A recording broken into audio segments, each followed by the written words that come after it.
বিএনপির পক্ষ থেকে বলা হচ্ছে এই এই বর্ষবরণটি অনেকটা রাজনৈতিক ঐক্যের বর্ষবরণ, অর্থাৎ সকল রাজনৈতিক দল এক জায়গায় আসবে এবং এই অভ্যুত্থানটা আসলে সকলকে এক বিন্দুতে মিলিত করেছিল। এই বর্ষবরণের মধ্য দিয়ে আসলে সেই বার্তাটা কি পরিলক্ষিত হয়েছে?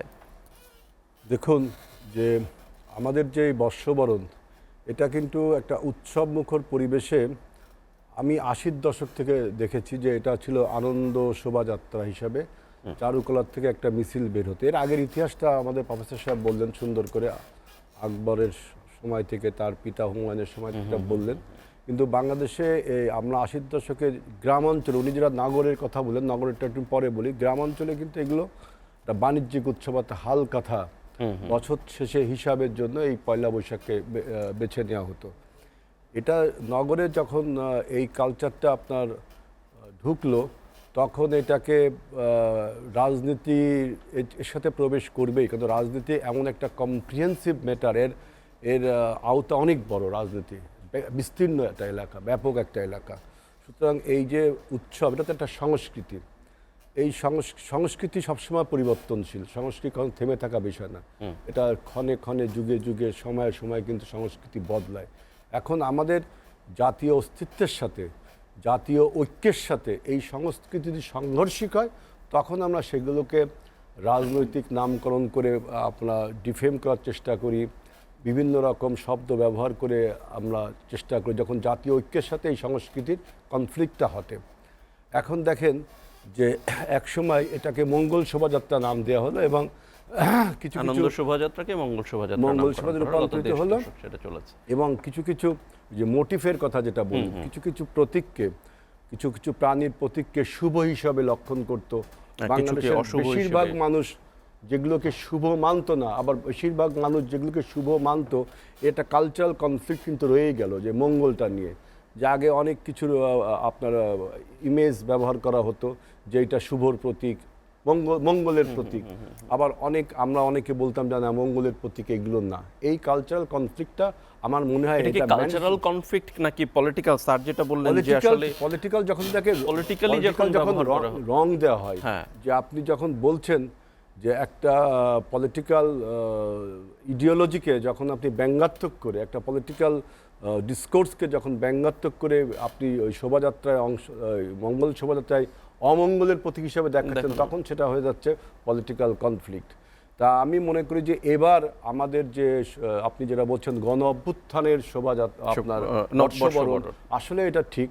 আমরা গত বর্ষবরণ করেছি ফ্যাসিস্টিজমের মধ্যে, এইবার সেখান থেকে বের হয়ে আমরা অভ্যুত্থানের সকল শক্তি ঐক্যবদ্ধভাবে যে বর্ষবরণটা পালন করলাম, এবং খুবই উৎসব, বাঙালি খুব উৎসব প্রিয় একটি জাতি। এই বর্ষবরণ তো আমি তো বললাম ৮০-র দশক থেকে এটা আপনার উৎসবে পরিণত হয়েছে। এর আগে তো ব্যবসায়িক হালখাতা হিসাবে এটা ব্যবহৃত হতো। সুতরাং এই বর্ষবরণ আপনার এবছর যেমন হচ্ছে, হয়তো আগামী বছর অন্য কোনো ন্যারেটিভ তৈরি হতে পারে। এই ন্যারেটিভটা তৈরি হবে কালচারাল একটা পরিবর্তন। তবে এইবার আমাদের যে ইনক্লুসিভনেস, আপনি যেটা বললেন যে ক্ষুদ্র নৃগোষ্ঠীরা, ওদের তো বাংলা বর্ষবরণ এটা না, ওরা হলো চৈত্র সংক্রান্তি করে বা বৈশাখী উৎসব একটা করে। কিন্তু আমরা সবাই ঐক্যবদ্ধভাবে বাংলা পঞ্জিকার এই ক্যালেন্ডারকে ১ তারিখে, বৈশাখ মাসের ১ তারিখে, আমরা যে শুধু বাঙালিরা না, বাংলাদেশের অন্য ক্ষুদ্র নৃগোষ্ঠী তারাও এই উৎসবে সামিল হয়েছে। অর্থাৎ এটা বাংলাদেশ উৎসবে পরিণত হয়েছে, শুধু বাঙালির মধ্যে এটা সীমাবদ্ধ থাকেনি। এবারের গণ অভ্যুত্থানের পরে বর্ষবরণের এইটা একটা বৈশিষ্ট্য যে সার্বজনীন রূপ, সমস্ত বর্ণের, ধর্মের, জাতির, যেটা যদিও বাঙালি নববর্ষ, কিন্তু দেখেন অন্য নৃগোষ্ঠী এখানে অন্তর্ভুক্ত। এখানে ধর্মের কোনো, আগে যেমন একটা ধর্মকে ডিফেম করে প্রফেসর সাহেব যেটা বলছেন যে একটা নির্দিষ্ট ধর্মকে ডিফেম করা যে একটা মনোবাঞ্ছা ছিল, সেটা কিন্তু এবার নেই। এবার আমাদের দেশে যে পলিটিক্যাল একটা অভ্যুত্থানে যে পরাজিত শক্তি, তাদের কিছু কিছু ইমেজকে আপনার অশুভ শক্তি বা যে পরাজিত করেছে, এটা উৎসবে যোগ হতেই পারে। এটা কিন্তু পলিটিক্যাল কারণে আপনি বলবেন যেটা উচিত হয়নি, এটা ঠিক না। কারণ যখন একটা জাতি একটা ব্যাপক বিজয় লাভ করে, যেমন ৭১-এর স্বাধীনতা যুদ্ধে আমরা যখন পাকিস্তানিকে পরাজিত করি, আমরা অনেক জাতীয় উৎসবে পাকিস্তানের সেই পরাজিত শক্তিকে আমরা বিভিন্নভাবে প্রকাশ করি, ডিফেম করার চেষ্টা, ন্যাচারালি যেহেতু আমরা জয়লাভ করছি। এবারও কিন্তু তাই 24-এর গণ অভ্যুত্থানে যে পরাজিত শক্তি, তারা যে 17 বছরের যে একটা নিষ্পেষণ চালিয়েছিল, সেটাকে আপনার ডিফেম করার এটাও কিন্তু একটা সার্বজনীনতার অংশ। কারণ আমরা তো সমগ্র জাতি তাদের বিরুদ্ধে যুদ্ধ করেছিলাম। মানে 24-এর গণ অভ্যুত্থান তো আপনার একটি স্বৈরতান্ত্রিক ব্যবস্থা থেকে, একটি অগণতান্ত্রিক ব্যবস্থা থেকে গণতন্ত্রের যে রূপান্তর, যেভাবে 71-এর পরাজিত শক্তিকে আমরা দেখি, এভাবে আমরা 24-এর গণ অভ্যুত্থানের পরাজিত শক্তিকে সেইভাবে দেখা হয়েছে। অর্থাৎ এটার একটা সার্বজনীন, আমি মনে করি এটা সার্বজনীন একটা ছিল। এবং এখানে যে রাজনীতিটা ঢুকছে, আপনি বলছেন রাজনীতি তো সব জায়গায় ঢুকবে। রাজনীতি আমি বললাম যে কাভারেজ এরিয়া অনেক বড়, ব্যাপক, বিস্তীর্ণ রাজনীতি। আমরা যে টকশো করছি, এখানে একটা রাজনীতি আছে, তাই না? সব কিছুতে একটা রাজনীতি থাকবে। কিন্তু আপনাকে যে প্রশ্নটা ওইখানটায়, যে আপনাদের মির্জা ফখরুল ইসলাম আলমগীর বললেন যে রাজনৈতিক ঐক্য হবে এবারের বর্ষবরণের, হ্যাঁ, এইটা তো আমাদের খুবই দরকার।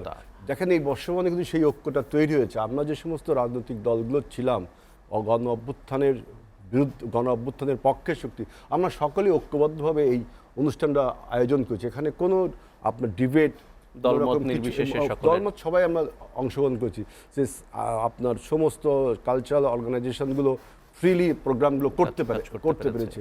গত 17 বছরে যে একটা ধর্মকে, একটা কালচারকে ডিফেম করার যে প্রচেষ্টা ছিল, সেইটাকে আমরা পরাস্ত করে আমরা সমস্ত জনগোষ্ঠীকে ঐক্যবদ্ধ করতে পেরেছি। সবচেয়ে বিউটি হলো যে ক্ষুদ্র নৃগোষ্ঠী যারা বাঙালি না, তারাও এখানে অংশগ্রহণ করেছে। অতএব এটা এখন একটা জাতীয় উৎসব, বাঙালি নয়, বাংলাদেশের একটা প্রাণের উৎসব, এটা পরিগণিত হবে।